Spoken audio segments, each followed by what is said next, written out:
விட்டு விட்டு எரியும். அப்படின்னா க்ரூஸ் ஆன் ஆயிடுச்சு, அவ்வளவுதான். ஆக்டிவேட்டட் ஆகல, ஆன் மட்டும் பண்ணி விட்டீங்க. ஓகே, க்ரூஸ் நான் பண்ண போறேன்றது ஆன் பண்ணி இது பிளிங்க் ஆகும். அதுக்கப்புறம் ஒரு 30 கிலோமீட்டர் மேல போயிட்டீங்கன்னு வச்சுக்கோங்களேன், ஒரு கீழே அழுத்தினீங்கன்னா பாருங்க, கீழே அதாவது மேலேயும் கீழே நடுவில் பட்டன் மாதிரி யூஸ் பண்ணிக்கலாம். கீழே அழுத்தினீங்கன்னா க்ரூஸ் செட் ஆயிடும். அதாவது ஒரு 40 கிலோமீட்டர் நான் போயிட்டு இருக்கேன்னா 40 கிலோமீட்டர் அப்படியே செட் ஆயிடும். நீங்க அந்த கையே எடுத்துடலாம். ஓகேங்களா?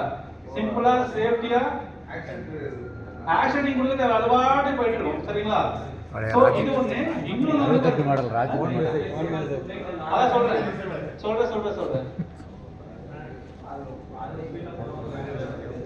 அதான் இது பாருங்க, நான் சொன்ன மாதிரி மினிமம் ஆர்பிஎம் அப்படின்னு ஒண்ணு இருக்கு. 2600 இருந்து 8500 ஆர்பிஎம் குள்ளார இருக்கணும் ஒரு க்ரூஸ் ஆன் பண்ணணும். கண்டிப்பா செகண்ட் ஃபர்ஸ்ட் கியர் போட்டாவே 2000 போயிடும். கரெக்ட் தானே? சோ அதனால அது பிரச்சனை கிடையாது, அது ஆட்டோமேட்டிக்கா வந்துடும். செகண்ட் ஆப்ஷன் வேணும்னா போட்டு எடுத்துக்கோங்க. செகண்ட் ஆப்ஷன் நான் சொன்ன மாதிரி மினிமம் 30 கிலோமீட்டர் ஸ்பீட்ல இருக்கணும். ஏன்னா 30 கிலோமீட்டருக்கு உள்ள இருக்கிறது எது க்ரூஸ் தேவையில்லை. சோ 30 இருந்து 80 கிலோமீட்டர் ஸ்பீடுக்கு உள்ள இருந்தா மட்டும் தான் க்ரூஸ் செட் ஆகும். மூணாவது வந்து பாத்தீங்கன்னா மினிமம் தேர்ட் கியர். ஓகே, கண்டிப்பா 30 கிலோமீட்டர் ஸ்பீடு போடும்போது தேர்ட் கியர்ல போயிடும். ஓகேங்களா? அதுக்கு அடுத்து மினிமம் ஒரு டைம் ஆச்சு பிரேக் ஆச்சு அப்ளை பண்ணிருக்கணும். ஒன்னு ரியர் பிரேக் இல்ல மேல கையில இருக்க பிரேக், அதுவாச்சும் மினிமம் ஹேண்ட் பிரேக் ஆச்சு அப்ளை ஒரு டைம் ஆச்சு வண்டி ஸ்டார்ட் பண்ணி ஒரு டைம் ஆச்சு அப்ளை பண்ணிருக்கணும். ஒரு டைம் ஆச்சு கிளட்ச் பிடிச்சிருக்கணும். கண்டிப்பா ஃபர்ஸ்ட் கியர் போட்டாதானே கிளட்ச் பிடிச்சாதானே. சோ அதனால கிளட்ச் பிடிச்சிருக்கணும். நாலாவது ஆப்ஷன் வந்து எந்த எரருமே இருக்க கூடாது. அதாவது ஓட்டு சென்சார் இருந்துச்சுன்னா வண்டி செட் ஆகுமா சார்? செட் ஆகும். அதுக்கும் இதுக்கும் க்ரூஸுக்கும் சம்பந்தம் கிடையாது. சரிங்களா? சோ அதனால ஓட்டு சென்சார் பிரச்சனை கிடையாது.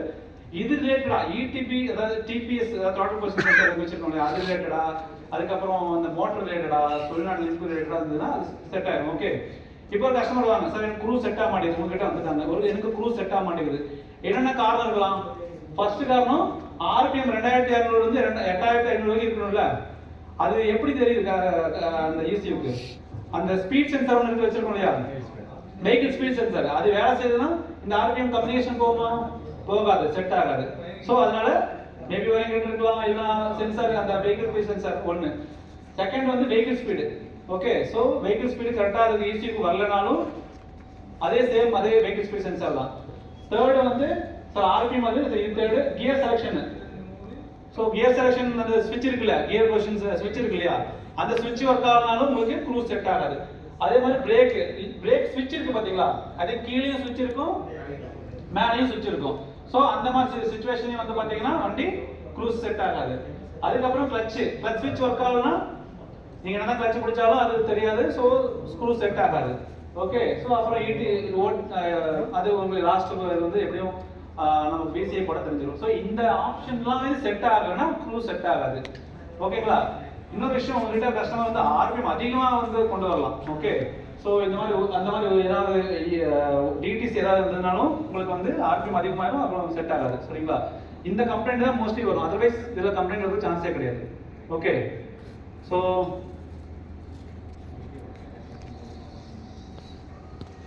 அவ்வளவுதான், சிம்பிளா ஏதாவது சொல்லி முடிச்சிட்டது. அதுக்கப்புறம் இது வந்து பாத்தீங்கன்னா க்ரூஸ் இருக்கு. இந்த வண்டியில பாத்தீங்கன்னா உங்களுக்கு வந்து மோட் இருக்கு. ஆக்சுவலி இது வந்து என்னன்னா இதுல 3 மோட் இருக்கு. ஒன்னு வந்து நார்மலா லைக் எக்கோ ஸ்போர்ட்ஸ், ஸ்போர்ட் கிடையாது, பவர்னு சொல்லுவாங்க. ஈகோன்றது வந்து பாத்தீங்கன்னா நல்ல மைலேஜ் கிடைக்கும்.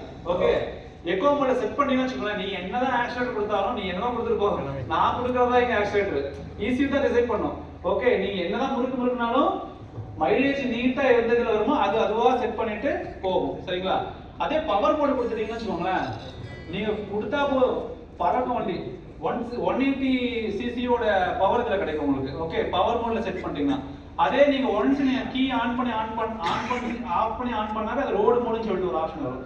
அந்த ரோடு மோட் கொடுத்துட்டீங்கன்னா உங்களுக்கு பவரும் இருக்கும், மைலேஜும் இருக்கும். சரிங்களா? அந்த ரெண்டுமே இருக்கும்.